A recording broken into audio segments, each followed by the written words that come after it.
انسان کو دکھ بھی آتے ہیں، بیماریاں بھی آتی ہیں، اپنوں بیگانوں کی طرف سے اس کو تلخیوں کا بھی سامنا کرنا پڑتا ہے۔ تو اس موقع پر آپ کی زبان کوئی ایسا جملہ نہ کہے جو اللہ کی ناراضگی کا سبب ہو۔ غم تو پہنچتا ہے اور غم سے انسان متاثر بھی ہوتا ہے، یہ تو نہیں ہے کہ تکلیف پہنچے۔ غالب نے کہا تھا روئیں گے ہم ہزار بار کوئی ہمیں ستائے کیوں۔ تو جب سینے میں دل ہے تو کوئی دکھ دے گا تو دکھی ہوگا، دل بے چین ہوگا۔ تو فرمایا کہ جب تکلیف پہنچے تو مدد کس سے طلب کرو؟ صبر سے، کہ اللہ مجھے توفیق صبر دے۔ روایت ہے کہ سلمان رضی اللہ تعالی عنہ حاضر ہوئے اور ان کے چہرے کے اوپر کوئی ایسے آثار تھے کہ جس طرح بہت بڑی پریشانی ہو۔ تو ان کو کہا کہ تمہارا جو دکھ ہے وہ اس کو کہو جو دکھ کا مداوع کر سکتا ہے، غم اسے کہو جو غم خار ہو، جو غم خار ہی نہ ہو اسے غم کہنے کا فائدہ۔ بعض اوقات لوگ خام خواہ بے چین ہوتے کہ میں کو پوچھے تمہیں کیا ہے، چہرے کے اوپر جو ہے وہ خشونت سجائے، چہرے کے اوپر جو ہے وہ اداسی سجائے۔ آپ کو صدمہ پہنچے تو بعض کا ٹھیک ہے، انسان بے بس ہو جاتا ہے، اس کے چہرے بچھڑے سے اس کا ظہور بھی ہوتا ہے، لیکن کچھ ایسی چیزیں جو چھپائی جا سکتی ہیں اس کو چھپائیں۔ ہنس کے پیجا تلخی ایام کو ناصر، غم کے سہنے میں بھی قدرت نے مزہ رکھا ہے۔ غم برداشت کریں، اندر اتار لیں، اس کو، اس کا اجر رکھا گیا ہے، اس کا صلہ بتایا گیا ہے۔ تو ہر چھوٹی چھوٹی بات کو لوگوں سے شیئر کرنا یہ نہیں ٹھیک ہے، کبھی آپ کوئی ایسی بات ہو آپ کر بھی سکتے ہیں، لیکن ہر وقت جو ہے وہ اکتائے ہوئے رہنا اور میں پریشان ہوں، میں پریشان ہوں، میں دکھی ہوں، میں دکھی ہوں، تو کیا وہ دکھ ختم ہو جائے گا؟ لوگ مہندی سجائیں گے تیرے لہو سے، لوگ مہندی سجائیں گے تیرے لہو سے، زخم دل کے نہ دکھاؤ کسی کو۔ لوگ تو اس سے طرح مذاق بھی اڑائیں گے، اور جب تم ہنستے ہو تو زمانہ تمہارے ساتھ ہنستا ہے، اور جب تم روتے ہو تو زمانہ تمہارے ساتھ نہیں روتا۔ اس لیے یہ آنسو بڑے قیمتی ہیں، وہی بہاؤ جہاں شان کریمی موتی سمجھ کے چن لے۔ یوں ضائع نہ کرو، یوں ان کو برباد نہ کرو، لوگوں کے سامنے رسوا نہ کرو اپنے آپ کو۔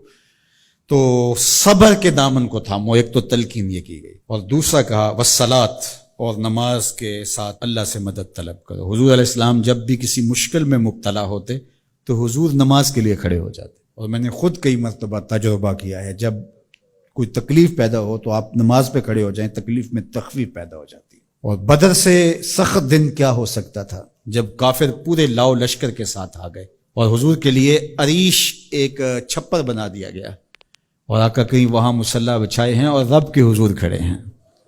مشکل کے وقت جب کوئی سبب نہ رہے تو اس کے حضور آ جاؤ، وہ تمہاری ضرورتوں کا کفیل ہے۔ وَإِنَّهَا لَكَبِيرَةٌ إِلَّا عَلَى الْخَاشِعِينَ، اور یہ بہت بھاری ہے نماز پڑھنا اور صبر کرنا، لیکن جو اللہ کا خوف سینے میں پالنے والے لوگ ہیں، رکھنے والے لوگ ہیں، ان کے لیے مشکل نہیں ہے۔ بچے کو صبح اٹھائیں آپ نماز کے لیے تو وہ اٹھتا ہی نہیں ہے، بار بار کہہ کے اس کو اٹھانا پڑتا ہے، اور اس نے سوات کی سیر کے لیے جانا ہو اور دوستوں کو ٹائم دیا ہو، تہجد کے وقت ہی تیار ہو کے بیٹھ جاتا ہے۔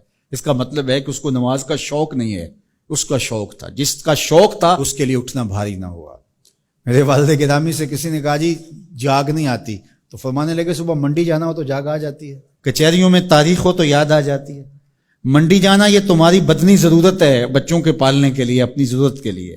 کچہریوں میں جانا خوف ہے، نہ گیا تو میرے خلاف فیصلہ ہو سکتا ہے، تو تمہیں نہ امید ہے اللہ سے اور نہ اس کا خوف ہے، تو پھر کیسے جاگ آئے؟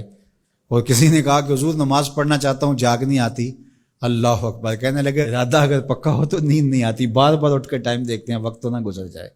اللہ اکبر۔ تو فرمایا یہ بھاری ہے لیکن خاشعین کے لیے بھاری نہیں ہے، خشیت خدا سینے میں نہیں ہے، اللہ کا خوف سینے میں نہیں ہے، تو واقعی صبح کا اٹھنا بہت زیادہ بھاری ہے، بہت زیادہ مشکل ہے، لیکن جو خشیت والے ہیں ان کے لیے مشکل نہیں ہے۔ یہ مان لیا کہ صبح کا اٹھنا، سحری کا اٹھنا نفس پہ شاک ہے، لیکن اگر کسی کی زندگی کی لذت اس میں رکھ دی گئی ہو، اللہ اکبر، تو پھر اس کے لیے مشکل تو نہیں ہوگا۔ راہ خدا میں تکلیف اٹھانا مشکل صحیح، لیکن زندگی کا سرور اس میں رکھ دیا گیا ہو۔ وہ مزہ دیا تڑپ نے میری آرزو ہے یا رب، میرے دونوں پہلوؤں میں دل بے قرار ہوتا۔